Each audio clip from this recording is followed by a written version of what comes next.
we started chapter magnetic effects of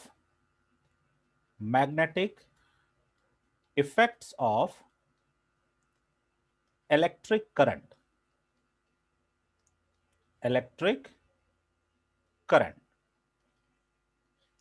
Okay, one chat, so I want to read it now.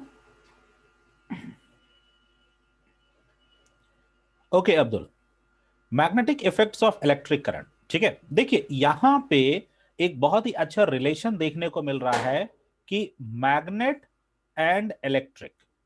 Okay, magnetic effects of electric current का मतलब यह है कि magnet से क्या ऐसा होता है या मैग्नेट में ऐसा क्या होता है जिससे कि वो इलेक्ट्रिक करंट प्रोड्यूस करता है।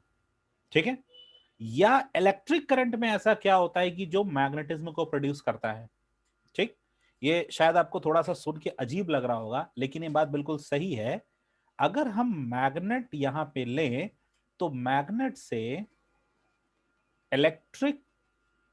इलेक्ट्रिसिटी बनाई जा सकती है, जिसको हम कहते हैं कि इलेक्ट्रिक करंट बनाया जा सकता है, और इलेक्ट्रिसिटी से मैग्नेटिज्म भी बनाया जा सकता है। दोनों ही चीजें एक दूसरे में ट्रांसफॉर्म होती हैं। अगर हमारे पास मैग्नेट है तो हम इलेक्ट्रिसिटी बना सकते हैं, और अगर हमारे पास इलेक्ट्रिसिटी है तो हम मैग्नेटिज्म बना सकते हैं। दोनों चीजें बना सकते हैं। ठीक है, लेकिन यहां पे जो मैग्नेट बनता है वो मैग्नेट टेम्पररी होता है। ठीक है, यहां पे कौन सा मैग्नेट होता है? टेम्पररी होता है। यहां पे परमानेंट मैग्नेट नहीं होता, यहां पे परमानेंट मैग्नेट का फॉर्मेशन नहीं होता, यहां पे टेम्पररी मैग्नेट का फॉर्मेशन होता है। ठीक है, तो बस इस कॉन्सेप्ट को याद रखिएगा। यहां पे जो वर्ड लिखा हुआ है magnetic effects of electric current, ठीक है, तो यहां पे मैग्नेट से, मैग्नेटिक इफेक्ट से आपको इलेक्ट्रिक करंट देखने को मिलेगा, और आप इलेक्ट्रिक करंट से मैग्नेट भी बना सकते हैं। दोनों चीजें यहां पे पॉसिबल है। ठीक, आपने फैन देखा होगा। जितने भी यहां पर हम उन डिवाइसेस के बारे में बात करने वाले हैं जो एक्सट्रीमली मूविंग है। कैसे हैं? मूविंग है। ठीक है, मतलब जो मूवमेंट करते हैं, जैसे फैन हो गया, आपका इलेक्ट्रिक मोटर हो गया, कूलर हो गया, जितने भी मूविंग वाले पार्ट्स हैं ये सब यहां पे आपको देखने को मिलेंगे। ठीक है, तो magnetic effect of electric current आपको उन पार्ट्स में देखने को मिलेगा जिन पार्ट्स में मूवमेंट होती है। लेकिन जिन पार्ट्स में मूवमेंट नहीं होती, हम ये दावे के साथ नहीं कह सकते कि उनमें हमको मैग्नेटिक इफेक्ट देखने को मिलेगा कि नहीं मिलेगा। ठीक है, जैसे बल्ब है, तो बल्ब में आपको मैग्नेटिक इफेक्ट देखने को नहीं मिलेगा। उसमें इलेक्ट्रिक करंट जाती है, लेकिन आपको वहां पे मैग्नेटिक इफेक्ट देखने को नहीं मिलेगा। लेकिन अगर एक कॉयल है जो कि सुपर कंडक्टर है, वहां पे आपको मैग्नेटिक इफेक्ट देखने को मिलेगा। कॉपर कॉयल वाइंड हुई है, वाइंड हुई का मतलब रोल हुई है, लपेटी हुई है, और अगर उसमें से इलेक्ट्रिक करंट फ्लो होती है तो मूव तो नहीं कर रही, लेकिन वहां पे आपको मैग्नेटिक इफेक्ट देखने को मिलेगा। तो मूविंग का मतलब यहां पे यह है कि हम उन डिवाइसेस के बारे में बात कर रहे हैं जो मूव करते हैं, जिनमें रोटेशन होता है, मूवमेंट होता है, चाहे क्लॉकवाइज हो चाहे एंटी क्लॉकवाइज, उससे मतलब नहीं है, लेकिन हमको उसमें मैग्नेटिक इफेक्ट देखने को मिलता है। ठीक है, मैग्नेटिक इफेक्ट देखने को मिलता है। और इसके जो सबसे बेहतरीन एग्जाम्पल हैं वो है, एक है आपका मोटर। ठीक है, एक है आपका मोटर, इलेक्ट्रिक मोटर, और दूसरा है आपका जनरेटर। ठीक है, जनरेटर, दोनों में लगभग समान चीजें यूज होती हैं। लगभग थोड़ा ट्रांसफॉर्मेशन देखने को मिलता है, जहां से इलेक्ट्रिकल एनर्जी आती है और जहां से इलेक्ट्रिकल एनर्जी जाती है। मोटर में इलेक्ट्रिकल एनर्जी जाती है और जनरेटर से इलेक्ट्रिकल एनर्जी आती है। ये मेन कॉन्सेप्ट है। ठीक है, आप क्या करते हैं कि इलेक्ट्रिक मोटर को इलेक्ट्रिकल एनर्जी सप्लाई कर देते हैं, तो ये जो मोटर होता है ये मूवमेंट करने लगता है ना। और इसका उल्टा काम आप करते हैं जनरेटर में। जनरेटर में जब आप मूवमेंट लाते हैं तो ये इलेक्ट्रिकल एनर्जी प्रोड्यूस कर देता है। शादियों में देखा होगा आपने, जनरेटर का बहुत बड़ा रोल होता है, जनरेटर का यूज होता है। तो जो इलेक्ट्रीशियन होता है वो एक हैंडल लेता है, जनरेटर के पीछे लगाता है, ऐसे ऐसे घुमाता है, और जब घुमाता है जनरेटर स्टार्ट हो जाता है। जनरेटर स्टार्ट होता है, उसमें मूवमेंट होने लगती है, और जैसे ही मूवमेंट स्पीड पकड़ती है वैसे ही जितनी लाइट उससे कनेक्ट होती है सब जल जाती है। होता है ना। और आपने एक बात और शायद नोटिस की होगी, बहुत ध्यान से सुनिएगा मेरी बात। जब इलेक्ट्रीशियन उस जनरेटर को ऑफ करता है तो जैसे जैसे वो जनरेटर का मूवमेंट धीरे हो रहा होता है वैसे वैसे वो लाइट भी डिम होती रहती है। देखा होगा आपने, लाइट पहले पूरी फुल पावर में जल रही थी, लेकिन जैसे जनरेटर का मूवमेंट कम हुआ वैसे वैसे लाइट वो डिम होने लगती है। मतलब मूवमेंट हो रहा है, इसीलिए इलेक्ट्रिकल एनर्जी निकल रही है। ठीक है। और मोटर में भी दो चीजों का यूज किया जाता है। पहली चीज यहां पे कॉपर कॉयल, ठीक है, कॉपर कॉयल और मैग्नेट। यहां पे भी कॉपर कॉयल एंड मैग्नेट, दोनों में ही यूज यही चीजें होती है, बट कंस्ट्रक्शन थोड़ा सा अलग होता है। यहां पे कंस्ट्रक्शन थोड़ा सा अलग होता है और इनका प्रिंसिपल अलग होता है, जिसकी वजह से एक को हम इलेक्ट्रिकल करंट देते हैं तो घूमने लगता है, और एक को हम घुमाते हैं तो इलेक्ट्रिकल करंट देने लगता है। लेकिन आपको मैं एक डिवाइस का नाम बताने जा रहा हूं जो दोनों तरह से काम करता है और 100% इफिशिएंटली काम करता है, दोनों तरह से। मतलब वो मोटर भी है, वो जनरेटर भी है। और ऐसे डिवाइस का नाम क्या है बताइए, जो पहले पढ़ चुके हैं वो बताएं, जो मुझसे इस टॉपिक को पहले पढ़ चुके हैं वो बताएं। ऐसा कौन सा डिवाइस है जो एज अ मोटर भी काम करता है और एज अ जनरेटर भी काम करता है? कौन सा ऐसा डिवाइस है? उस डिवाइस का नाम है डीसी मोटर। उस डिवाइस का क्या नाम है? DC motor. आप किसी से पूछिएगा तो इस क्वेश्चन में थोड़ा सा वो डाउटफुल जरूर हो जाएगा। ठीक है। डीसी मोटर सबको पता है क्या होती है। डीसी मोटर एक ऐसी इलेक्ट्रिकल डिवाइस होती है जो 12 वोल्ट पे रन करती है, ठीक है, या 24 वोल्ट पे भी रन करती है। यही दो वेरिएंट्स हमारे इंडिया में आते हैं। आपको किसी भी शॉप पे आप चले जाएंगे, आप कहेंगे भैया हमको डीसी मोटर दे दीजिए, तो पूछेगा आपसे 12 वोल्ट की चाहिए कि 24 वोल्ट की चाहिए। 24 वोल्ट की होगी तो दो बड़ी बड़ी बैटरीज को जोड़ने से चलेगी, 12 वोल्ट की होगी तो एक बैटरी जोड़ देंगे तो फर्स्ट क्लास चलेगी। ठीक है, यही दोनों वेरिएंट हमारे यहाँ आते हैं। तो इस डीसी मोटर का जो सबसे मेन उद्देश्य होता है, भाई मोटर है तो इसका मतलब यह है कि ईई का यूज कर रहा है, इलेक्ट्रिकल एनर्जी का यूज कर रहा है, और मैकेनिकल एनर्जी में कन्वर्ट हो रहा है। ठीक है, इलेक्ट्रिकल एनर्जी का यूज कर रहा है और मैकेनिकल एनर्जी में कन्वर्ट हो रहा है। लेकिन ध्यान सुनिए, डीसी मोटर मैंने आपसे कहा कि ये ड्यूअल नेचर का होता है। कैसा नेचर होता है इसका? Dual nature. ड्यूअल नेचर का मतलब ये है कि ये मोटर की तरह भी बिहेव करता है और जनरेटर की तरह भी बिहेव करता है। अगर आपने इसको इलेक्ट्रिकल एनर्जी दिया तो ये मैकेनिकल एनर्जी प्रोड्यूस करेगा, लेकिन अगर आपने इसको मैकेनिकल एनर्जी दिया तो ये तुरंत इलेक्ट्रिकल एनर्जी प्रोड्यूस कर देगा, तुरंत, विदाउट एनी सेकेंड, तुरंत प्रोड्यूस कर देगा।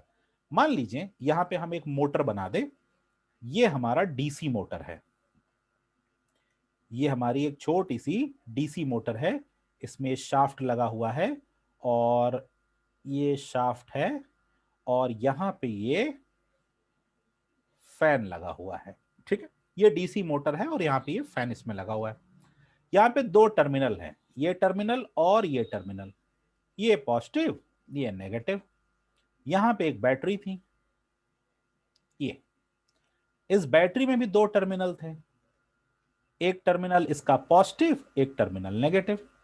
तो क्या किया, एक वायर लिया, पॉजिटिव को पॉजिटिव से कनेक्ट कर दिया और नेगेटिव को लाके हम नेगेटिव से कनेक्ट कर दिए।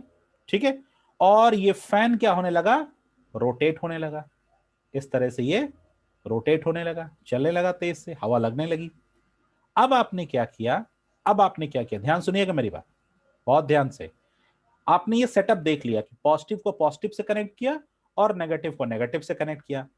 अगर आप इनको उल्टा कनेक्ट कर देंगे तो क्या होगा पता है, फैन उल्टा घूमने लगेगा। लेकिन मैं यहां पे डीसी की बात कर रहा हूं, एसी की बात नहीं कर रहा। I am extremely talking about DC. DC में पोलैरिटी होती है, पोलैरिटी, ठीक है ना। क्यों पोलैरिटी होती है आगे हम वो भी आपको बताएंगे। यहां पे एक्सट्रीम नेगेटिव और एक्सट्रीम पॉजिटिव ये पोलैरिटीज यहां पे होती हैं, ये फिक्स होता है। आप टॉर्च में उल्टी बैटरी डाल देंगे तो टॉर्च नहीं जलेगी। टॉर्च में बैटरी लगाने का एक प्रॉपर सीक्वेंस होता है। आपने घर में देखा होगा इन्वर्टर, इन्वर्टर में एक बड़ी सी बैटरी लगी होती है, उसमें एक्सट्रीम पॉजिटिव एक्सट्रीम नेगेटिव होता है। साफ साफ बैटरी के ऊपर लिखा होता है कि वायर कनेक्ट करने से पहले पोलैरिटी चेक कर लें। अगर आपने गलत पोलैरिटी लगा दी तो तुरंत इन्वर्टर जल जाएगा या आपकी बैटरी ब्लास्ट कर जाएगी, ठीक है। तो डीसी करंट में, डायरेक्ट करंट में पोलैरिटी का बहुत बड़ा रोल होता है, लेकिन ऑल्टरनेट करंट में पोलैरिटी का रोल नहीं होता। क्यों नहीं होता? उसका कारण बस इतना ही है कि ऑल्टरनेट करंट में टाइम के अकॉर्डिंग करंट की डायरेक्शन बार बार बदलती रहती है, लेकिन डायरेक्ट करंट में करंट की डायरेक्शन टाइम के अकॉर्डिंग नहीं बदलती, इसलिए इसको डायरेक्ट करंट कहते हैं। और डायरेक्ट करंट में लॉस बहुत होता है।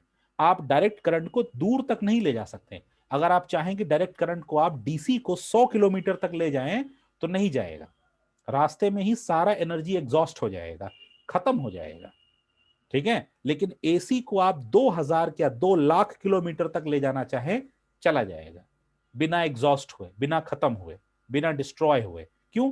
क्योंकि ऑल्टरनेट करंट का डायरेक्शन, इस वर्ड को याद रख लीजिए, एग्जाम में पूछता है what is the difference between direct current and alternate current. तो ये नहीं लिखेंगे कि डायरेक्ट करंट झटका नहीं देता और ऑल्टरनेट करंट झटका दे देता है, ये नहीं लिखेंगे एग्जाम में, गलत हो जाएगा।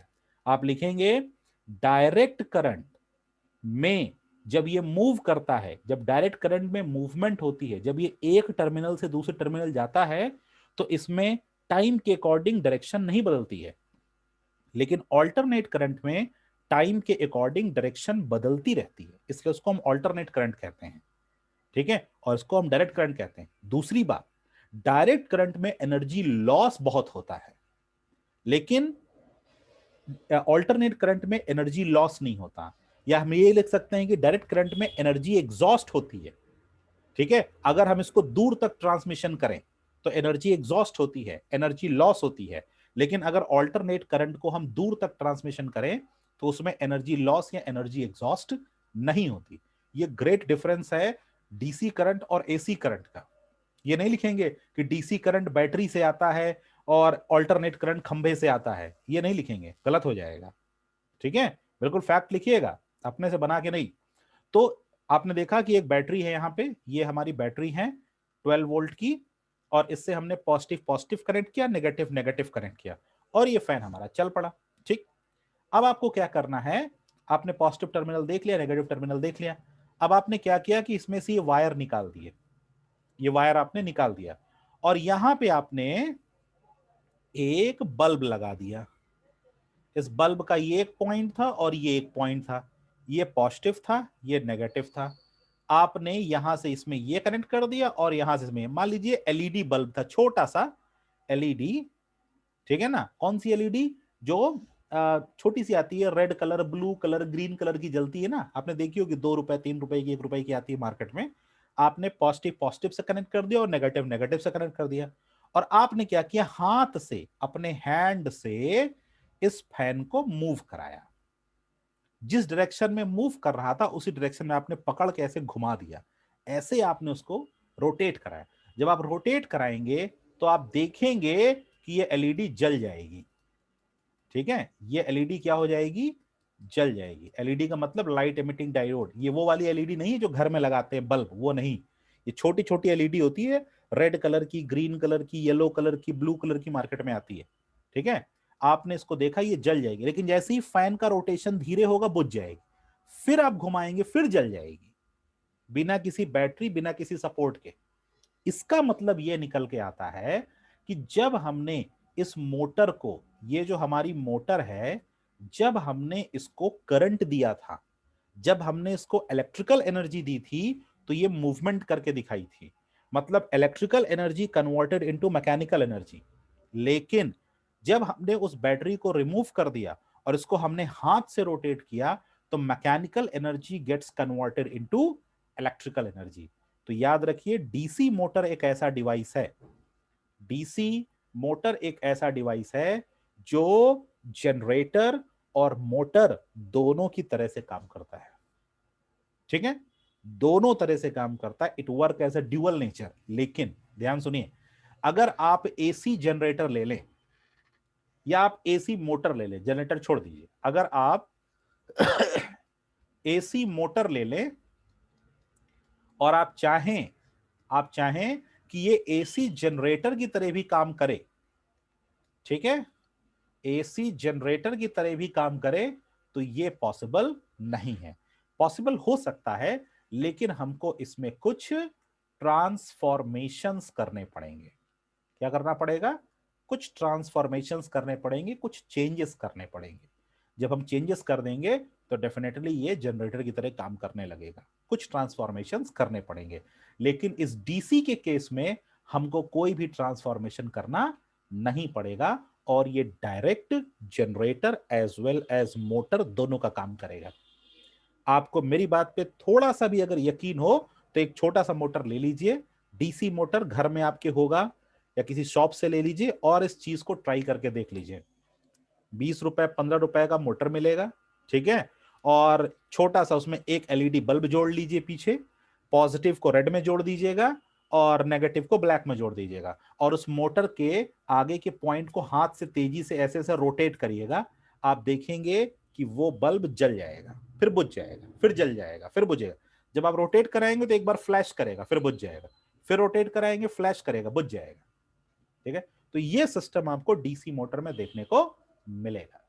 ठीक है, तो इस चैप्टर का सबसे एक्सट्रीम पॉइंट जो है, सबसे एक्सट्रीम पॉइंट है electromagnetic induction, mutual induction with AC generator and AC motor.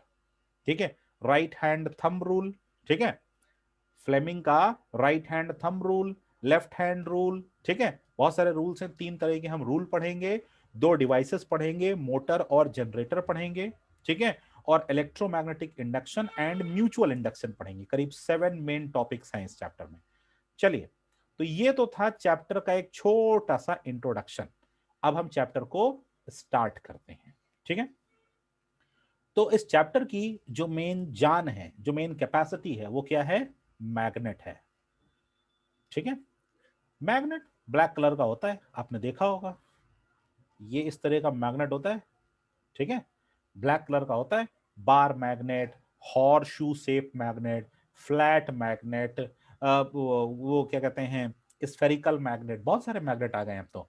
ठीक है, एक और मैग्नेट होता है बहुत ही इंटरेस्टिंग होता है, जो कहते हैं निमोडियम, निमोडियम मैग्नेट।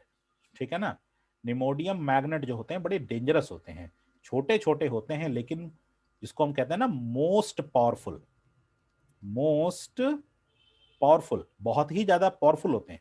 छोटे छोटे होते हैं लेकिन बहुत ही ज्यादा स्ट्रांग होते हैं, और इन्हीं मैग्नेट्स का यूज जो होता है वो हाई स्पीड मोटर्स में किया जाता है, नियोमोडियम मैग्नेट्स का। ठीक है, तो ये जो आपने ये बार मैग्नेट बना हुआ है, आपको हमेशा बताया गया कि एक पोल नॉर्थ होता है, एक पोल साउथ होता है। कैसे पता लगाते हैं? अगर इसको हम एक, मान लीजिए ये हमारा स्टैंड है और इसमें हमने इसको धागे से बांध के लटका दिया। ठीक है, धागे से हमने बांध के इसको लटका दिया, तो ये जो अर्थ होती है, अर्थ का जो ज्योग्राफिकल नॉर्थ होता है और जो ज्योग्राफिकल साउथ होता है, मतलब अगर हम कहते हैं इधर ईस्ट है, ठीक है, एक मिनट, ऊपर ईस्ट बनाएंगे तो कंफ्यूजन हो जाएगा। मान लीजिए यहाँ पे नॉर्थ है, ये साउथ है, ये ईस्ट है और ये वेस्ट है। अगर ऐसा है तो क्या होगा, ये नॉर्थ वाला पोर्शन नॉर्थ की तरफ घूम जाएगा और साउथ वाला पोर्शन साउथ की तरफ घूम जाएगा। तो एक फ्रीली सस्पेंडेड मैग्नेट, अगर हम एक परमानेंट मैग्नेट की बात करें, ये कैसा है? परमानेंट।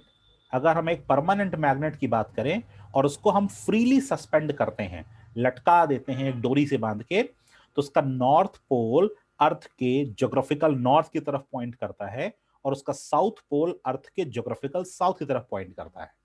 ठीक है, चलिए आपने ये चैप्टर खूब पढ़ा होगा। तो ये बताइए कि मैग्नेट में मैग्नेटिक प्रॉपर्टी क्यों आती है। चल, कहीं ना कहीं से आपको पता लगा ही होगा क्यों मैग्नेट किसी भी चीजों को अट्रैक्ट करता है। वाई मैग्नेट अट्रैक्ट्स, हमको पता है उसकी प्रॉपर्टी है, क्यों ऐसा होता है। एनीवन, अगर आपको पता हो, आपने कहीं पढ़ा हो, क्यों मैग्नेट किसी ऑब्जेक्ट को अट्रैक्ट करता है, क्यों मैग्नेट किसी मेटल को मैग्नेटाइज कर देता है, क्यों मैग्नेट डीमैग्नेटाइज हो जाता है। Okay, so I have two chats very quickly.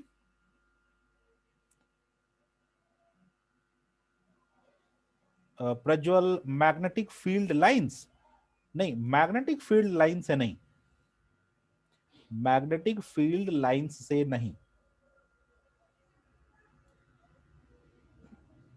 Nandini don't worry, वो टॉपिक हम आपको नेक्स्ट टर्म में कंफर्म पढ़ाएंगे। ठीक है, आज मैंने चैप्टर जरूर स्टार्ट कर दिया, बट वो टॉपिक जो है लाइट का, वो हम आपको जरूर नेक्स्ट टर्म में पढ़ाएंगे, डोंट वरी। देखिए, मैग्नेट चीजों को अट्रैक्ट करते हैं क्योंकि इनके पास क्लॉकवाइज और एंटी क्लॉकवाइज मूवमेंट के फास्ट मूविंग इलेक्ट्रॉन्स होते हैं। दुनिया में जितने भी परमानेंट मैग्नेट हैं, कुछ थोड़ा ज्यादा पावरफुल होते हैं, कुछ थोड़ा कम पावरफुल होते हैं, कुछ बहुत ही ज्यादा वीक होते हैं। तो इनके पास जो इलेक्ट्रॉन्स होते हैं क्लॉकवाइज, ओके यश कह रहे हैं, when exposed to magnetic field the atom begins to align their electrons with the flow of the magnetic field which being the iron magnetized as well। 100% ये बिल्कुल सही है। इस तरह से आयरन मैग्नेटाइज हो जाता है क्योंकि वो सारे इलेक्ट्रॉन्स को, जब कभी आप किसी मेटल ऑब्जेक्ट्स को आयरन के साथ चिपका देते हैं, अगर आयरन का ऑब्जेक्ट छोटा है तो थोड़ी देर के लिए वो मैग्नेटाइज हो जाता है। या आप ऐसा करिए कि आप एक स्क्रू ड्राइवर ले लीजिए और स्क्रू ड्राइवर के ऊपर के पार्ट पे ऐसे लंबा सा लोहा होता है, उसमें निकला होता है आयरन का पार्ट होता है, ऊपर आप कहीं पे एक बड़ा स्ट्रॉन्ग मैग्नेट चिपका दीजिए, तो आप देखेंगे स्क्रू ड्राइवर का जो एंड होगा वो भी मैग्नेटाइज हो जाएगा। उसमें आप छोटे छोटे नट्स को चिपका सकते हैं, छोटे छोटे स्क्रूज को चिपका सकते हैं, आसानी से चिपक जाते हैं। ठीक है, बिकॉज दे गेट मैग्नेटाइज, वो आसानी से मैग्नेटाइज हो जाते हैं। ठीक है, तो ये मैग्नेटाइज तो हो जाते हैं इसलिए क्योंकि वो सारे जो एटम्स होते हैं, एटम्स में जितने इलेक्ट्रॉन्स होते हैं उन सबको एक अलाइन में अलाइन कर देते हैं। अलाइन करने का मतलब कि एक सीक्वेंस में लगा देते हैं। ठीक है, और वो सीक्वेंशियल ऑर्डर में काम करते हैं। जो इलेक्ट्रॉन्स इधर उधर घूम रहे होते हैं वो एकदम सीक्वेंस में आ जाते हैं।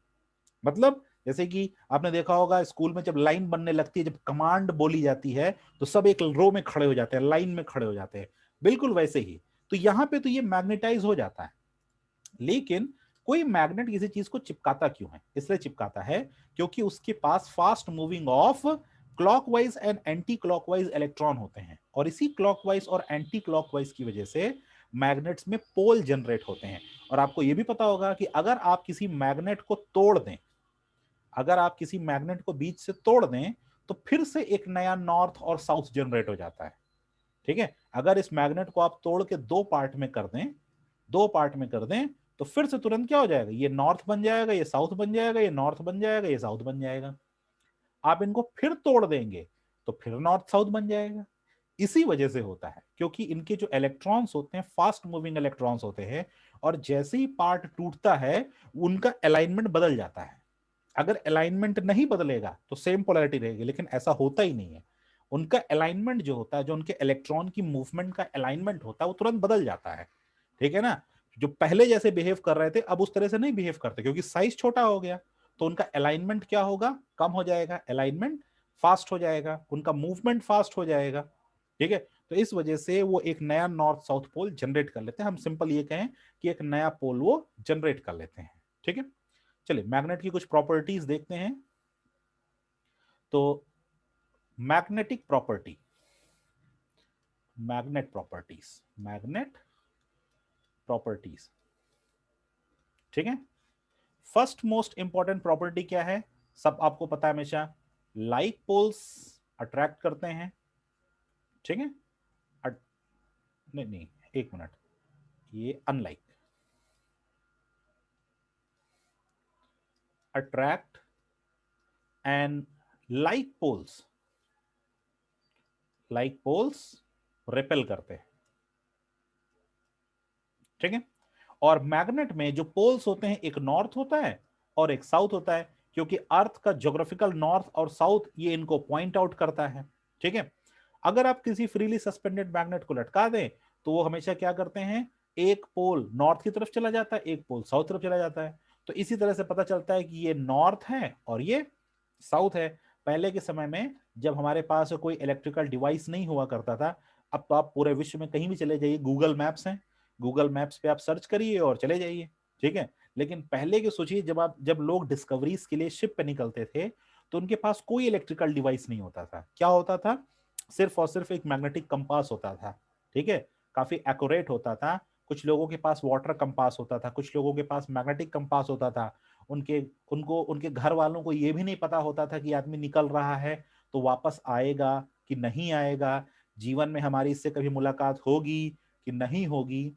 अभी एक कोई स्टूडेंट दूसरी सिटी पढ़ने चला जाए तो पेरेंट वहां तक पहुंचते भर में 10 बार फोन कर देते हैं, ट्रेन पे ठीक से चढ़ जाना, बस से ठीक से उतरना, ट्रेन से बाहर हाथ मत निकालना, कुछ इधर उधर का मत खाना, ये कहते हैं ना। लेकिन उस समय कोई इलेक्ट्रिकल डिवाइस नहीं, एक कंपस लेके चले जाते थे और लौटेंगे कि नहीं लौटेंगे कोई भरोसा नहीं, ठीक है। तो ये जो मैग्नेटिक कंपास होता है उसका ये जो हेड होता है ये नॉर्थ होता है, और जो उसका जो बैक पोर्शन होता है ये साउथ होता है, ठीक है। और उसके बाद ये ईस्ट और वेस्ट इसमें एज्यूम करके बनाते हैं, ये पोर्शन ईस्ट हो गया और ये पोर्शन वेस्ट हो गया। तो इसी से जो ट्रैवलर्स होते थे, जो सेलर्स होते थे, वो मूवमेंट करते थे, they move from one place to another place with the help of magnet. तो मैग्नेट हमारी हेल्प बहुत समय से कर रहा है, from a long long time, ठीक है। तो unlike poles attract each other and like poles repel each other, ठीक है। अगर आप किसी एक मैग्नेट को, मान लीजिए कि एक मैग्नेट है और इस मैग्नेट को आप टेबल पे रख दे, नॉर्थ साउथ है, इसको आपने एक टेबल पे रख दिया बीचों बीच में, ठीक है। तो ये अपने आसपास मैग्नेटिक फील्ड लाइंस बनाता है, ठीक है, याद रखिएगा।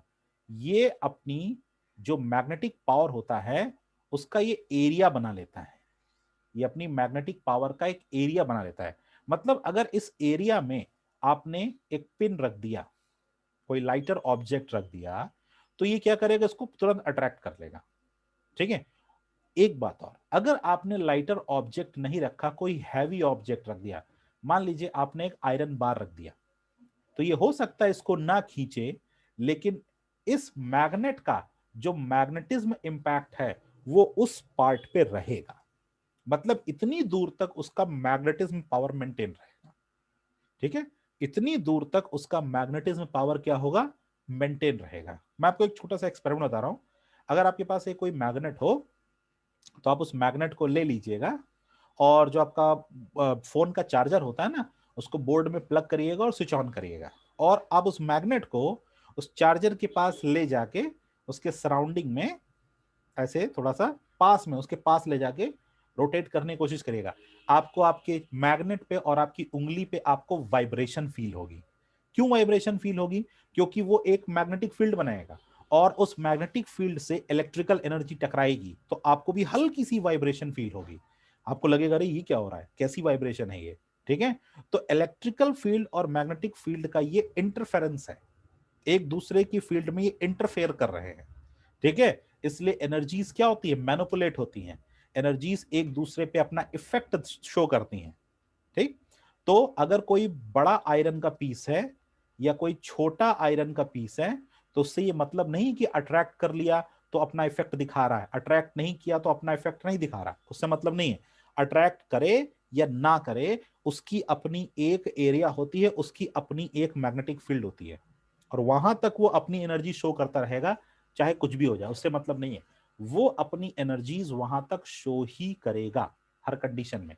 कैसे पता लगाएंगे शो कर रहा है कि नहीं कर रहा है, with the help of magnetic compass, ठीक है, मैग्नेटिक कंपास, ठीक।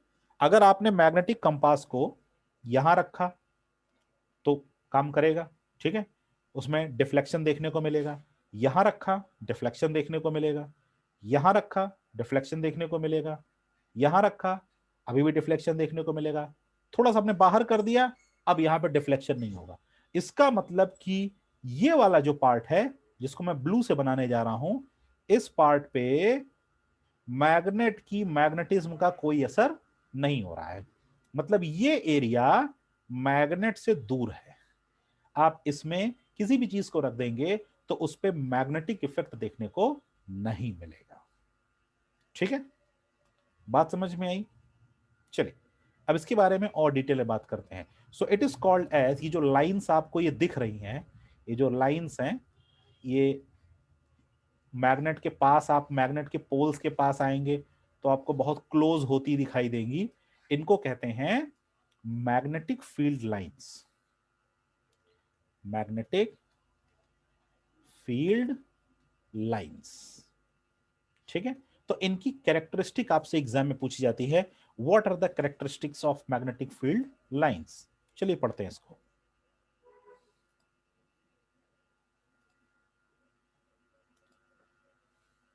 Okay, continue. कैरेक्टरिस्टिक्स ऑफ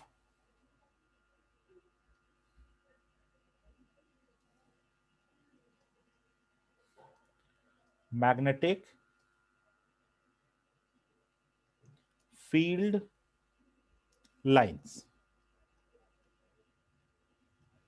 ठीक है, चलिए फिर से बना लेते हैं जल्दी से एक मैग्नेट, नया मैग्नेट। Okay just wait. हाँ ठीक, ये मैग्नेट है, ये नॉर्थ है और ये साउथ है, और इसकी मैग्नेटिक फील्ड लाइंस को हम ब्लू कलर से दिखाएंगे। ठीक, तो ये बनाया, ये इधर, ये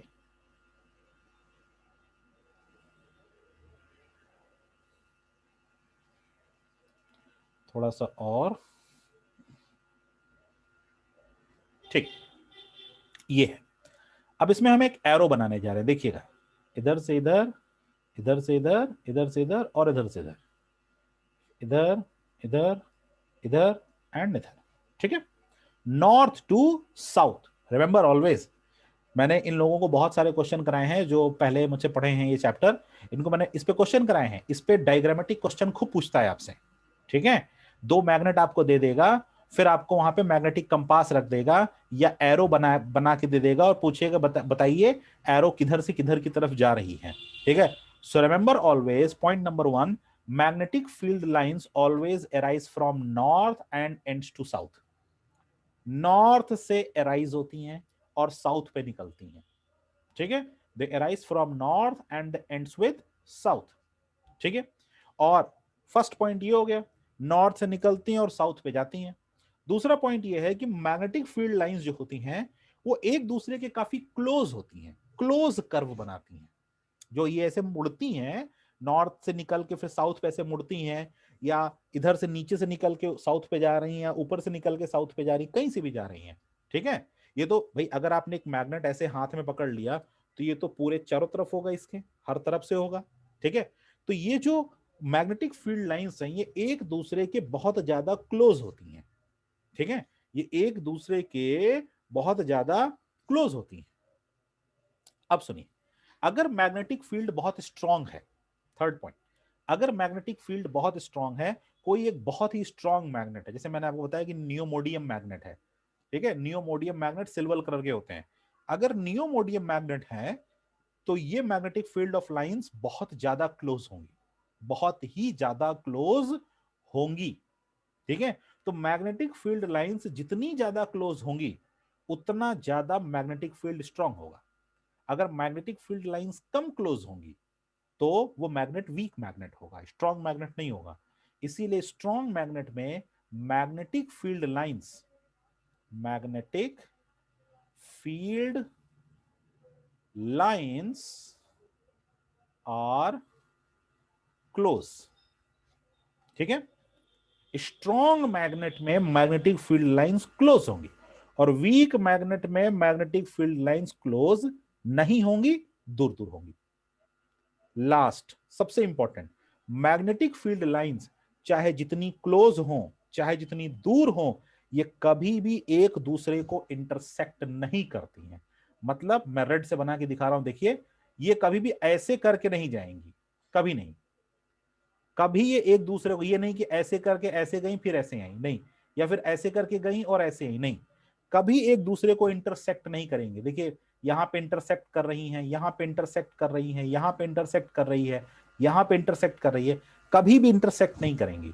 they never intersect each other, ये कभी भी एक दूसरे को इंटरसेक्ट नहीं करते हैं। तो ये लास्ट था, आज हम यहीं पे रुकते हैं। इसके आगे नेक्स्ट टर्न पे हम इनके बारे में और भी डिटेल में पढ़ेंगे। Okay, so thank you everyone, thank you for joining us.